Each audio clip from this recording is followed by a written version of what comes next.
ఆ మంచి అంజూర పండు. కష్టకరమైన స్థలంలో ఉన్నావా? నీ మేలుకే.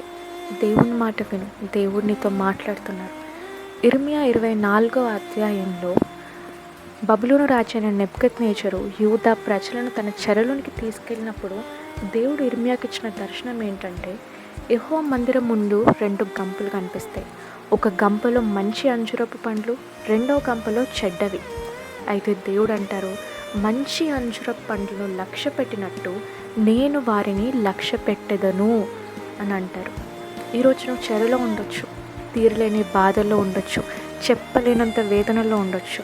కానీ గమనించు, దేవుడు నీ పక్షాన ఉండి నీ మేలు కొరకై నిన్ను ఆ స్థితిలో ఉంచారు.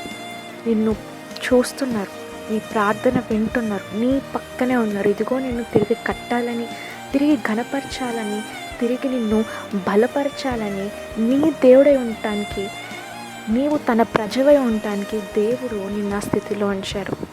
మరి నువ్వు నమ్మకంగా ఉంటున్నావా? పరిస్థితి ఎలాంటిది అయినప్పటికీ, ఎలాంటి శ్రమ అయినప్పటికీ దేవునికి నువ్వు నమ్మకంగా ఉంటున్నావా? ఆ మంచి అంజూరపు పండులాగా నువ్వు ఉంటున్నావా? గమనించుకో.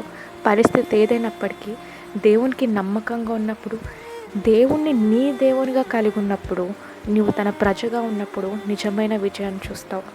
విసుకగా పరిగెత్తు, దేవుడు విజయాన్ని ఇస్తాడు. ఆమెన్.